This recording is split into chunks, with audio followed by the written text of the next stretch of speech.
Hello everyone, welcome to our channel floating কপালে।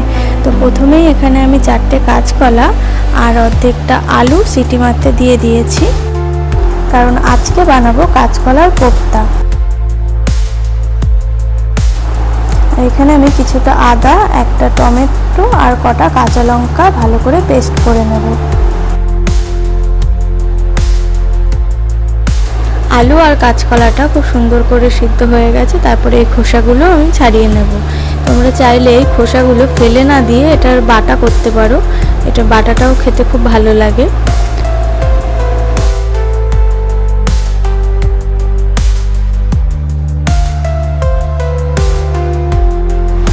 দেখো, আলু আর কাঁচকলার খোসা ছাড়ানো আমার কমপ্লিট। এবার এগুলো ভালো করে ম্যাশ করে নেব।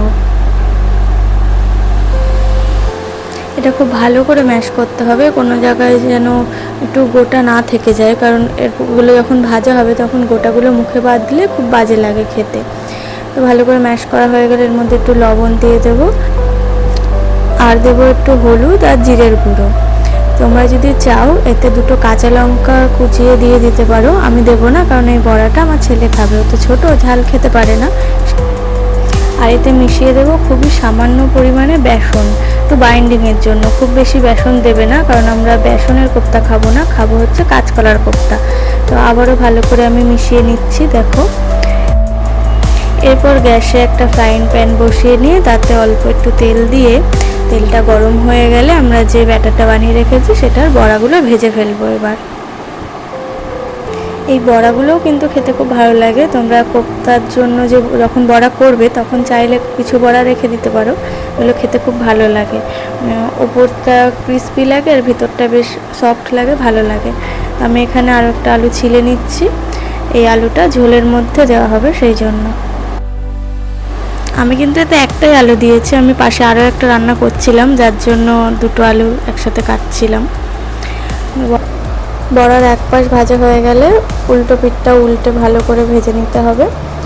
আমার বড়া ভাজা কমপ্লিট।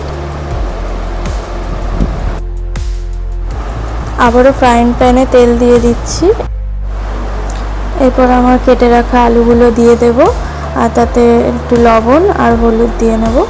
এনে ভালো করে লাল করে ভেজে নিতে হবে আলুগুলোকে। আলুগুলো ভালো করে ভাজা হয়ে গেলে সেটা নামিয়ে দিয়ে ওই ফ্রাইং প্যানে আবার একটু তেল দিয়ে, তেলটা গরম হয়ে গেলে তাতে একটু জিরে, তেজপাতা, শুকনো লঙ্কা দিয়ে ফোড়ন দিয়ে নেব। ফোড়নটা ভাজা হয়ে গেলে তাতে আমরা পেস্ট করে রাখা মিশ্রণটা দিয়ে নেব। আর এদিকে আমি হাফ কাপ জলে একটু ধনে গুঁড়ো, জিরের গুঁড়ো আর কাশ্মীরি মির্চ মিশিয়ে নিচ্ছি ভালো করে। আমি এটা জলের মধ্যে এই জন্য মিশিয়ে দিচ্ছি, কারণ তেলের মধ্যে যদি আমি ডাইরেক্ট এই গুঁড়োগুলো দিই তাহলে মশলাটা অনেক সময় পুড়ে যেতে পারে, সেই জন্য আমি জলে অ্যাড করে দিচ্ছি। এরপর গুঁড়ো মশলা এবং বাটা মশলা সমস্তটা ভালো করে কষিয়ে নিতে হবে যতক্ষণ না মশলার মধ্যে থেকে তেল বেরোবে।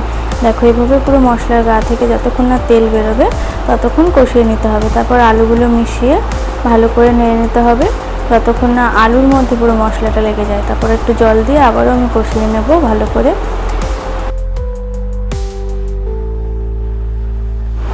দেখো, আলু দিয়ে কষানোর পরেও মশলা দিয়ে এভাবে তেল ঝরছে, তার মানে আমাদের কষানো কমপ্লিট। এবার এতে 2 কাপ জল অ্যাড করব। জলটা ভালো করে ফুটে গেলে এটাকে ঢাকা দিয়ে দেব। 5 থেকে 7 মিনিট আলুগুলোকে সিদ্ধ হওয়ার জন্য এই ঢাকা দিয়ে এটা রেখে দেব। আর এদিকে আমি 2টো কাঁচা লঙ্কা মাঝখান দিয়ে চিড়ে রেখে দিচ্ছি। এটা আমি লাস্টেই দেব, কারণ আমি কাঁচা লঙ্কা একটা ফ্লেভার বেরোয় যেটা আমার খুব ভালো লাগে, সেই জন্য। আর এদিকে দেখো, আলুটা সিদ্ধ হয়ে গেছে। আলুটা সিদ্ধ হয়ে গেলে আমাদের যে ভেজে রাখা বড়াগুলো সেগুলো আমরা দিয়ে দেব। ঝোলটা ফুটে গেলেই চিড়ে রাখা কাঁচা লঙ্কা দুটো আমি দিয়ে দেব। তোমরা চাইলে এই কাঁচা লঙ্কার ব্যাপারটা স্কিপ করে যেতে পারো। তো কিছুক্ষণ আবার আমি একটু ঢাকা দিয়ে দেবো যাতে এই বড়ার মধ্যে মশলাটা একটু ঢুকে যায়। তারপর খুলে আমি এতে একটু গরম মশলা আর ঘি দিয়ে নামিয়ে দেব। তো রেডি হয়ে গেছে আমাদের আজকের রেসিপি কাঁচকলার কোপ্তা। তোমাদের এই রেসিপিটা কেমন লাগলো কমেন্ট সেকশনে জানিও। যদি খুব ভালো লেগে থাকে তাহলে লাইক আর শেয়ার করে দিও। আর এরকম সুন্দর সুন্দর রেসিপি পেতে আমাদের চ্যানেলটাকে সাবস্ক্রাইব করে দিও। টাটা।